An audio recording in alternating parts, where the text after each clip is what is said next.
one isn't CPD, but I think it's something that I need to get off my chest. A question came to my mind yesterday when I was reading the thread about natural foot care products, chemical-free foot care products. And the question was, why are some of us such arseholes?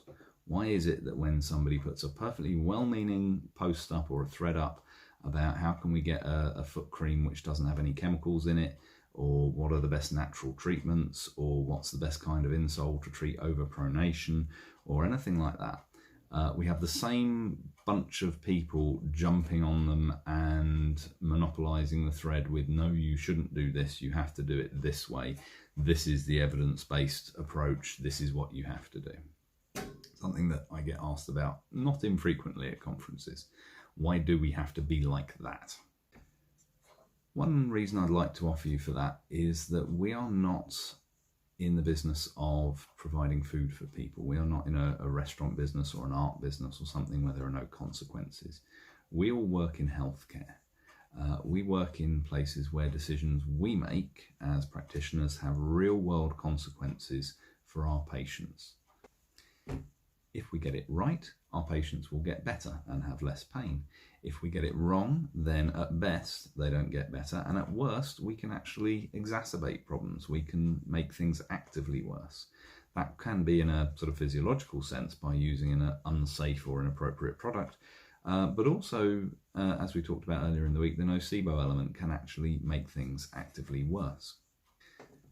Imagine for a second that you or a loved one are about to go in and have a heart operation, dangerous piece of surgery. Now, what you don't know is that the surgeon who's about to do this operation is about to do an operation which is not the best operation. It's unsafe, or it has been shown to be less effective than other operations.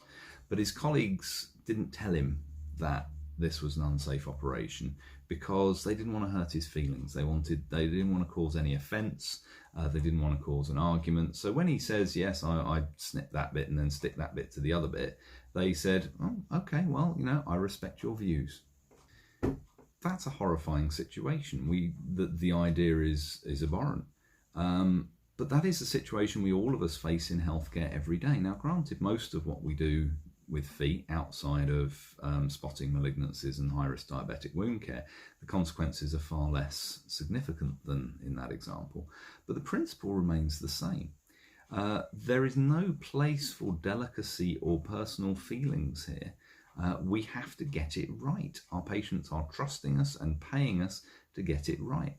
So to not say, actually, that treatment is unsafe because you fear hurting somebody's feelings would be downright irresponsible. So if we respect that concept when we are talking about doctors, senior people, surgeons, people who really matter, the next thing is, do we still have to be that way when we're dealing with podiatrists or FHPs, people who have not done that level of training? How can we hold FHPs, SME trained people, Stonebridge trained people to the same standards as somebody who's done a degree? Is that fair? That got me thinking about, it's paraphrased an idea that's put forward by a chap called Majid Nawaz. Elitism is easy to recognise when it's obvious. When we have a pod doing the big I am and saying, I know more than you because I'm a pod, and I look down upon you because you're an FHP, but I look up to him because he's a pod surgeon. Everybody recognises that flavour of elitism. But there is another flavour of elitism which is a little more subtle, and that is the soft elitism of low expectations. If we allow things which are said or put forward by FHPs to pass because they are FHPs, we are not doing you the courtesy of treating you as peers. If we are to say, well, if a podiatrist were to say that, then I would challenge it. But because it's an FHP saying that, we can't really do that. That is at best condescending and patronising, and at worst it is another flavour of elitism. It is to say, we don't expect the same standards from you.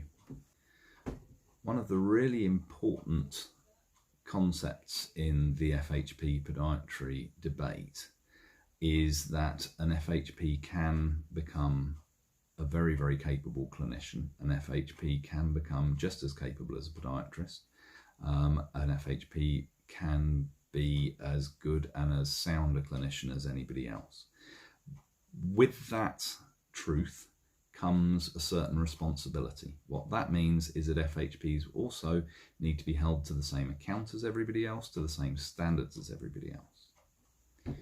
So when you see somebody like myself or Longhurst or Hill or any of the other people who are loosely accused of being the evidence police, doing what appears to be quite aggressive challenge to putting Vicks on a toenail, for example. A couple of things. First of all, it's never personal. The person who is saying something like that is never what is under attack. What is always under attack is what is said. No person is beneath dignity and no idea is above challenge. And when those things are challenged, that is all we are doing. We are just challenging the idea, the concept, the treatment. And secondly is to realise that the place that comes from is not a desire to put anybody down or to build ourselves up or anything like that. It is simply and purely to make sure that both the person that we are conversing with and, more importantly, everybody else who is reading the thread does not come away with an unsafe or untrue idea of what is clinically appropriate, effective or acceptable. There was one that popped up, it was a few years ago now, that somebody showed a picture of an ulcerated foot, and the suggestion was unironically made to soak it in porridge. Now, we can sort of be subtle with that and say, well, that's an interesting view. It's not evidence-based, but, you know, we respect your right to hold that opinion. But then everyone else reading it will read that and come away with the idea that actually soaking an ulcer in porridge is not actually that bad. What happens then is we end up with an awful lot of very oaty ulcers and a lot of unnecessary amputations because nobody wanted to hurt anyone's feelings enough to say, no, soaking diabetic ulcers in porridge is bullshit, it is unsafe, don't be doing it.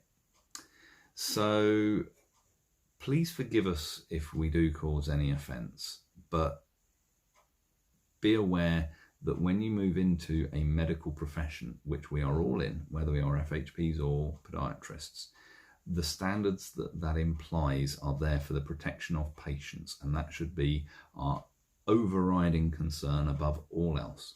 Our feelings on the forums, whether we are feeling attacked or challenged or belittled, have to be secondary to the welfare of our patients.